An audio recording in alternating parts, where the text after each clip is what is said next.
بسم اللہ الرحمن الرحیم. السلام علیکم ورحمۃ اللہ وبرکاتہ. محترم بزرگوں، دوستوں، بھائیوں، بہنوں، عزیز و اقارب، اپنے پرائے سب کی خدمت میں میں شارق الوی ایک خاص موضوع پہ گفتگو کرنے کے لیے آپ کی خدمت میں حاضر ہوا ہوں. اور آج میں تنہا نہیں بولوں گا. کچھ موضوع اس طریقے کا ہے کہ جس میں مجھے یہ لگا کہ میں صرف اور صرف اپنی قابلیت نہ دکھاؤں، کہیں کوئی غلطی نہ ہو جائے، اس لیے میں نے کسی کا سہارا لیا. اور ہماری خوش نصیبی ہے کہ ہمارے اسٹوڈیو میں ہمارے ساتھ آج موجود ہیں ایک عالم دین. میں واقف ان سے، نام بھی ان کا جانتا ہوں، لیکن میں چاہتا ہوں کہ وہ اپنا تعارف خود آپ کو دیں. تو آپ کی ملاقات کراتا ہوں. السلام علیکم ورحمۃ اللہ وبرکاتہ. وعلیکم السلام ورحمۃ اللہ وبرکاتہ. مولانا اسم شریف آپ کا کیا ہے؟ جی میرا نام محمد فروغ مظاہری ہے جی. اور یہ نسبت مظاہرون سے ہے جی. جہاں پر میں نے تعلیم حاصل کی جی. اور وہیں سے میں فارغ بھی ہوں. اچھا، یعنی آپ عالم ہیں؟ جی ہاں، میں عالم. جو عالم کی ڈگری وغیرہ ہوتی ہے، مطلب اس اعتبار سے. اچھا، عالم اور مفتی میں کیا فرق ہے؟ یہ مفتی کا کورس صرف 2 سال کا ہوتا ہے، اس میں 2 کتابیں پڑھائی جاتی ہیں، وہی مفتی ہو جایا کرتے ہیں. باقی جب مسائل کی بات ہے جی، وہ مسائل علماء کے ساتھ جانتے ہیں یہ. اور مفتی کورس ذرا سا بڑا ہوتا ہے، وہ 2 سال زیادہ لگا دیے جاتے ہیں، اس لیے مفتی ہو جاتا ہے. اچھا اچھا. اب اگر ہم کوئی مسئلہ بتائیں گے تو ہم اس کو فتویٰ نہیں دے سکتے، ہم مسئلہ بتا دیں گے. مفتی باقاعدہ فتویٰ دے گا جی، اور اس پہ اپنی مہر لگائے گا، دستخط کرے گا، وہ مفتی ہوگا. اچھا اچھا اچھا. آج مولانا چونکہ یہ جو پروگرام ہمارا ریکارڈ ہو رہا ہے، جی جی، تو ظاہر سی بات ہے کہ ریکارڈنگ ہم لوگ آج کر رہے ہیں، یہ تو یوٹیوب پہ جائے گا تو برسوں لوگ دیکھیں گے. جی اس لیے وضاحت یہ دے رہا ہوں کہ آج 2 جنوری 2023 کی تاریخ ہے. جی آج جو تاریخ ہے وہ 2 جن یعنی 2 جنوری 2023. ایک دن پہلے جو ہے وہ 2022 کا جانا اور 2023 کا آنا، جو رات کا وقت ہوتا ہے جس میں ایک دنیا یہ کہتی ہے کہ ہاں 31 کو ہم الوداع کہہ رہے ہیں اور آنے والے 1 کو ہم خوش آمدید کہہ رہے ہیں. یہ ایک ہوتا ہے، معمول ہوتا ہے. اس پہ بڑی کنٹروورسی ہے مولانا. مقصد کہنے کا یہ ہے کہ ہم ہندوستان میں رہ رہے ہیں، ہماری روزمرہ کی زندگی میں جو تاریخوں کا استعمال ہے وہ انگلش کیلنڈر سے ہے، جنوری ٹو دسمبر. اور جہاں تک مجھے لگتا ہے شاید میں اس بات کو یقین سے کہہ سکتا ہوں کہ اگر راہ چلتے 100 مسلمانوں کو روکا جائے اور ان سے یہ پوچھا جائے کہ آج عربی کا کون سا مہینہ اور کون سی تاریخ ہے، تو 90% لوگ نہیں بتا پائیں گے. صحیح کہہ رہے ہیں، بالکل صحیح کہہ رہے ہیں. یعنی ہم اس بات کا تو دم بھر رہے ہیں کہ ہمارا جو نیا سال ہے وہ 1 محرم سے شروع ہوتا ہے. ٹھیک ہے، اس میں کوئی دو رائے نہیں، بالکل صحیح. ہم مسلمان تو ہیں، لیکن سوال یہ ہے کہ ہم اس پہ عمل کیوں نہیں کر رہے ہیں. اچھا، ایک بات اور، اگر مثال کے طور پہ ہم یہ ٹھان لیں کہ نہیں، ہم انگلش کیلنڈر کو نہیں دیکھیں گے، ہم عربی کیلنڈر کو ہی دیکھیں گے، تو کیا عربی کیلنڈر کی ان تاریخوں سے ہم اپنے روزمرہ کے کام کر سکتے ہیں؟ ہمیں چیک میں جو ڈیٹ بھرنا ہے، ہمیں رجسٹری کا جو کام کرنا ہے، ہمیں کسی کا کوئی اور دوسرا لکھا پڑھی کا کام کرنا ہے، آخر تاریخ تو ہم وہی استعمال کریں گے نا جو ہندوستان میں ہے، جو عربی کیلنڈر کے بجائے چل رہا ہے. عربی کیلنڈر ہمارے اپنے لیے ہے، اس سے کون سے مہینے شروع ہو رہے ہیں، عید بقرعید کا پتہ چل رہا ہے، خوشی غم کا پتہ چل رہا ہے. مجھے لگتا ہے جہاں تک یہ بھی کسی حد تک بات سمجھ میں آ گئی. جو سوال ہے جس کے لیے کئی لوگوں نے مجھے فون کر کے کہا کہ شارق بھائی اس پہ کوئی ایپیسوڈ بنائیے اور کسی عالم دین سے اس کا جواب لیجیے، اس لیے میں نے آپ کو زحمت دی. آپ یہ ریکارڈنگ سنیے. کرنا تھا پہن لیا. اگر نئے سال کی وجہ سے اگر کوئی آدمی کپڑے پہنتا ہے تو اس کا کفن تنگ ہو جائے گا. کل اگر کوئی آدمی نئے سال کی وجہ سے اچھا کھانا پکا کر کھاتا ہے تو ایک ایک دانہ اس کے لیے لعنت بھیجے گا. اگر کوئی آدمی کل نئے سال کی وجہ سے آزاد زندگی گزارتا ہے تو اس کی آزادی اس کے لیے لعنت کرے گی. اپنے بچوں کو اسکول کو چھٹی ہے تو اپنے بچوں کو اپنے گھر کے اندر کنٹرول کر کے رکھو، اپنے فون کو ہاف کر کے رکھو. اگر کسی کا میسج آ جائے تو فوراً ڈیلیٹ کرو. میسج بھیجنے والے کے لیے یا تو ہدایت کی دعا کرو یا تو اسے بد دعا کر دو کہ اللہ سے غارت کرے جس نے ایمان کو مٹانے کے لیے ہیپی نیو ایئر کیا. دیکھا آپ نے مولانا، سنا آپ نے اس کو؟ ہاں میں نے سنا، آپ نے سنایا تو مجھ کو. مولانا میں صرف اس پروگرام کے ذریعے عوام کو اس بات کو بتانا چاہ رہا ہوں کہ یہ جو نئے سال کی شروعات کے بعد سے سلسلہ ہے مبارکباد کا کہ بھئی نیا سال مبارک ہو، نیا سال مبارک ہو، کس حد تک ہم مبارکباد دے سکتے ہیں اور کس حد تک ہم اتنے سخت ہو جائیں کہ نہیں ہم مبارکباد نہیں دے سکتے ہیں، اس کی وضاحت خالی کر دیجیے. دیکھیے مبارک دے سکتے ہیں لیکن شدت پسندی یہ جائز بالکل نہیں ہے کہ آپ پیچھے پڑ گئے سب اس کا کفن نہیں ہوگا یا نہیں ہوگا. میری بات کو سمجھیے. اور اگر کوئی شخص اس کا اتنا اہتمام کرتا ہے کہ نئے کپڑے پہنتا ہے، نیا کھانا پکاتا ہے، یہ بالکل جائز نہیں ہے. ایسا مسلمانوں کی عورتوں کو نہیں کرنا چاہیے، نہ مردوں کو کرنا چاہیے. سمجھے کہ نہیں؟ ہاں ٹھیک ہے بھائی، مبارکباد دیتے ہیں آپ کو نئے سال کی، لیکن ایسی بھی نہیں مبارکباد دو کہ بالکل اس کو ایک ضروری سمجھ لو. کسی نفل کام کو ضروری سمجھ لینا یہی تو بدعت ہے. نفل کام کو ضروری سمجھ لینا یہ بدعت ہے. یہی بدعت ہے کہ نہیں صاحب کرنا ہی پڑے گا. تو اس کا مطلب یہ جو تراویح میں مسئلے کھڑے ہوتے ہیں وہ اسی میں نہیں تراویح سنت موقدہ ہے. یہ نفل کہاں ہے؟ ہاں میں نفل کی بات کرتا ہوں. اچھا نفل کی بات کر رہے ہیں آپ. ہاں نفل کی نماز پڑھو یا نہ پڑھو لیکن سنت ضروری ہے پڑھنا جو موقدہ سنت ہے. اور جو غیر موقدہ ہے وہ نفل کا درجہ رکھتی ہے. جیسے عصر کی سنت ہے اور عشاء کی سنت ہے شروع کی. یہ سنتیں غیر موقدہ ہے. ان کو پڑھ لو تو ثواب, نہیں پڑھو تو کوئی عرضی کی بات نہیں, گناہ نہیں پڑے گا. عصر اور عشاء. عصر کی سنت پہلی اور عشاء کی شروع کی سنت فرض سے پہلے جو 4 سنتیں جی وہ بھی غیر موقدہ ہے. باقی جتنی بھی سنتیں وہ موقدہ ہیں, ان کو آپ کو پڑھنا پڑے گا, ضروری ہے. یہاں تک کہ جب آپ عمر کا زمانہ آیا, میری بات موضوع بدل رہی, پھر وہی کہاں سے کہاں پہنچ رہے ہیں. کوئی بات نہیں, ہم پھر اسی جگہ پر آنا چاہتے ہیں کہ اب اگر کوئی کہے نہیں صاحب وہاں پر بالکل مبارکباد نہیں دینا چاہیے, یہ حرام ہے, یہ فلاں ہے, یہ دکھائیں, تو یہ بھی نہیں کرنا چاہیے. اتنی شدت پسندی اچھی نہیں ہے. ہاں ٹھیک ہے, غلط ہے, یہ کام غلط ہے, بہت ہی غلط ہے, کیونکہ یہ طریقہ جو ہے انگریز کا طریقہ, یہودی کا طریقہ ہے. لیکن ہماری مسلم عورتوں کو اچھے کپڑے پہننا, میک اپ کرنا, اس کے بعد جا کے موتی جھیل میں جانا, یہ غلط ہے. ایسا ان کو نہیں کرنا چاہیے. جو اس دور کے جو نوجوان ہیں ان کے لیے آپ کوئی کیا پیغام دینا چاہتے ہیں؟ بھائی نوجوان تو بیچارہ نوجوان علم سے بے بہرا ہے, اس کو پتہ ہی نہیں کہ دین کیا چیز ہے. ابھی ان سے پوچھو کہ نماز میں کتنے فرائض تو نہیں بتا پائیں گے. ابھی ایک جگہ نماز جنازہ ہوئی جی, امام صاحب نے اتنی جلدی نماز پڑھا دی جنازے کی جی کہ بعد پبلک نے ہلہ مچا دیا. تو ان کو پتہ ہی نہیں تھا کہ نماز جنازہ فرض کتنے ہیں. امام صاحب کو, امام صاحب, اور نہ وہ عالم ہے, نہ وہ حافظ, نہ وہ قاری ہے. یہ تو حال ہے. تو کس نے ان کو کھڑا کر دیا؟ ایک صاحب تھے وہاں پر, مسان پور کا واقعہ ہے یہ. تو اب آپ بتائیے, کم سے کم یہ تو معلوم کرنا چاہیے کہ نماز جنازہ میں کتنے فرض ہیں. 2 فرض ہیں خالی. پہلا قیام ہے اور دوسرا فرض 4 تکبیریں ہیں. 4 تکبیریں امام یا مقتدی کسی سے بھی چھوٹ گئی ہے تو نماز نہیں ہوگی.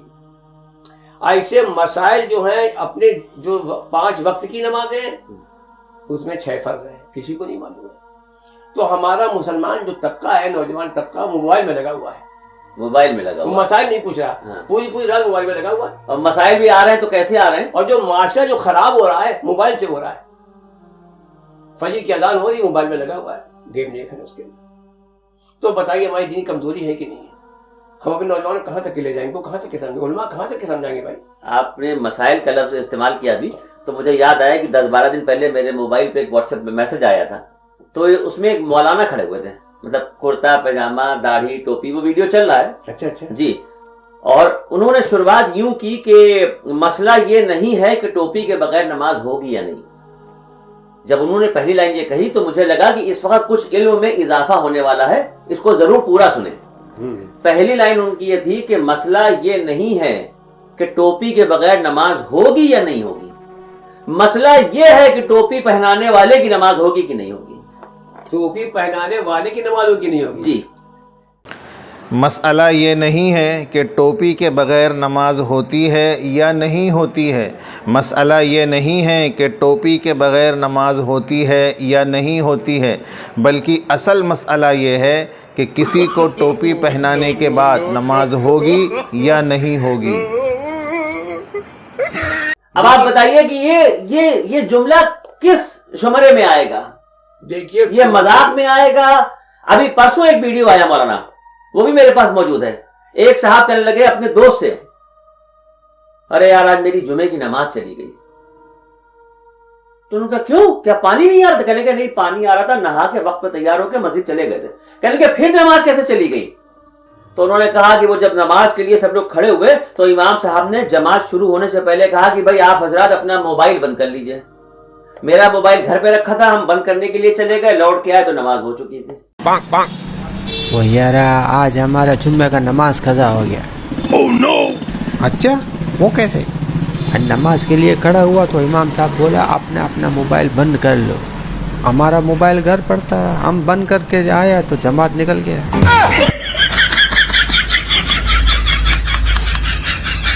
اب بتائیے ہے بیوقوفی والی بات کی نہیں؟ اب یہ تو